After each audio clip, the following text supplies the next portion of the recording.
What is going on, everybody? Welcome back to the channel. Aftersound here, bringing you some Splinterlands content every single day. We also stream over on Twitch at This Is Aftersound, so come by and say hello. All right, so I've had this idea kind of bouncing around in my head the last couple of days, and I'm finally able to put it into words. That's still very elementary, still very basic, but I thought maybe a fun public or community brainstorm could lead to something interesting. At least a discussion would be fun to have. So I've been trying to, well, not just me, I'm sorry, and I shouldn't try to take credit for this because it's part of a conversation and a broader conversation that's been happening all over the Discord server for Splinterlands. So not just the map chat, but also in tokenomics, and really just, there's this sense of progression that players want to feel in a game. It's what gets them addicted to it.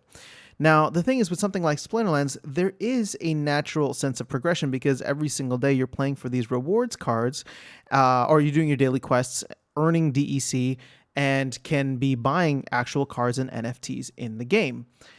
Now, the thing is, what we want to do is incentivize players to keep on playing, like beyond just what their ECR allows.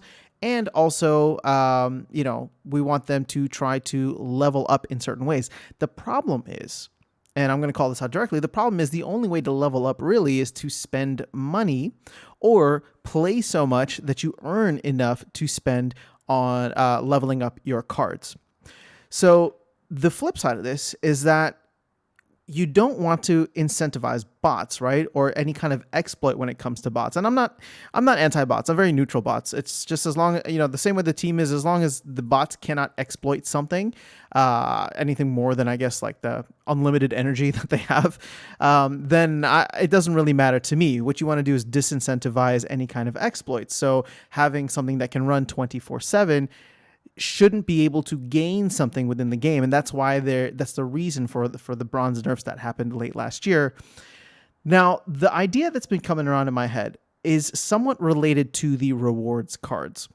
Now, the thing is, we're already getting rewards cards, and these are actual NFTs. So when you play the game and you win a card, you do your daily quest or end of season rewards, whatever the case is, you earn, you get these chests, and in those chests, it could be DEC, sometimes it's cards. Even in bronze, there's a 10% chance of receiving a card. So on the whole, within bronze, you should be getting at least 2 cards every single season, which doesn't seem like much, but understand, like, these are cards that have real world value. And at the end of the day, you're playing a game that is going to give you what, maybe, again, it's like 9 cents or 8 cents total if you only get 2 cards at the end of the season.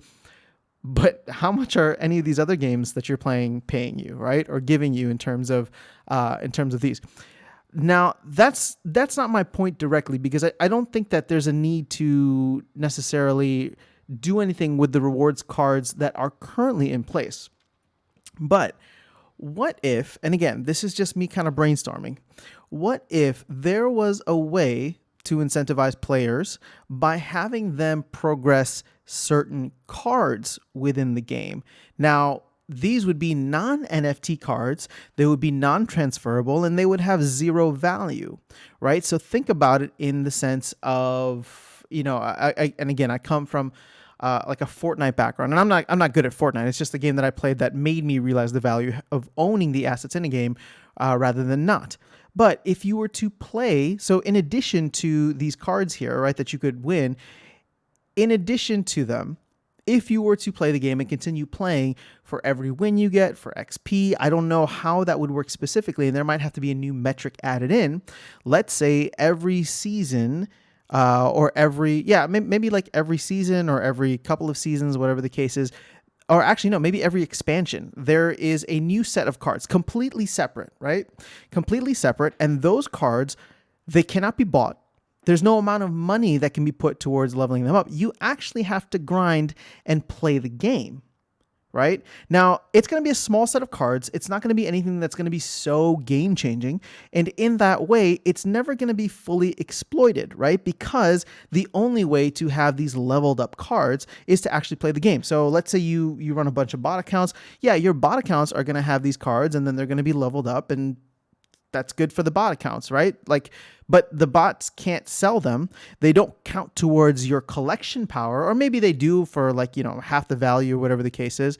And actually, no, maybe they shouldn't even count towards your collection power. Your collection power should be something that's bought, but you do have cards available that you can play at higher levels. So it is incentivizing people. So when people come in to the game, right, then there's two options. It's like, yes, you can pay and buy some cards that are, on the free market and going for whatever the free market prices are, or you can just grind, win cards as well as level up cards that you have. And therefore, the more you spend, the more time you spend in the game, the more you can level up your cards. Because, for example, I can only do one quest per day, and in that quest is X amount of chests, and in those chests is X amount of rewards or cards or whatever chances of getting it. But if I wanted to grind and do this, all night, 24/7, there would be diminishing returns on that. There would be diminishing returns on DEC, but there needs to be some kind of incentive. So, this is what Matt was talking about in terms of like rewarding the players who come in and actually grind, who play the game beyond whatever just the DEC rewards are, or not the DEC, but your daily quest rewards are. So to me, this kind of represents an area where you can walk a very fine line. And I'm putting this out there, and I have no idea if it's a good idea or not. It's just something that I've been thinking about, and hopefully you guys can help poke holes in it or expand on it and find ways to maybe improve it as something that we can do just as a community brainstorm. But like I said, my main thing is, how do we get people to incentivize continuing to play, to feel most importantly, that there is a sense of progression within the game. And I think if you were to release just a small set of cards every season, right? And it could be, I guess it would have to include a summoner, because I'm sure many people would want to play with a summoner. I guess things could get a little bit dicey there, because otherwise then you're forced to buy a summoner. But okay, now I'm just kind of thinking out loud. I wanted to give you the broad strokes for where this idea was coming from and how we could potentially improve it or make it better. That's kind of where my head has been at. So let me know your thoughts in the comments below. Nobody's listening to this. I don't know if anybody on the team would even listen to this, but it's more so just a thought experiment for the community to see how can we, as a group, try to figure out what is a good way forward. Because, and there's a reason I'm doing this, because in the future, right? Yes, the team will always have, the most amount of creative control, but when SPS governance comes in, I really honestly do believe that the best ideas will win, right? And the best ideas always win, but not in a closed system, which is what we're in right now. Like, we can make suggestions and there's feedback, and the team is actually very open and receptive to it. So I'm not trying to say anything against the team. All I'm saying is that when there will be SPS governance and voting, if you put an idea out there and it's a great idea, it doesn't matter whether you're a whale or a small fish, right? Or plankton, whatever it is. If it's a good idea, the best ideas will win. So to me, the best ideas always come from being able to discuss them, having some kind of community hive mind that really gets the best out of it, that is able to see all of the 50,000 different angles and then put something together. So that's where I'm going to leave this at. Would love to hear your thoughts, and I don't know, maybe we can expand on this, and who knows where it'll go. All right, that's all I have for you. Have an amazing rest of your day. Have an awesome weekend as well if you are watching this on the weekend, and I will catch you all in the next video and see you around the game. Take care.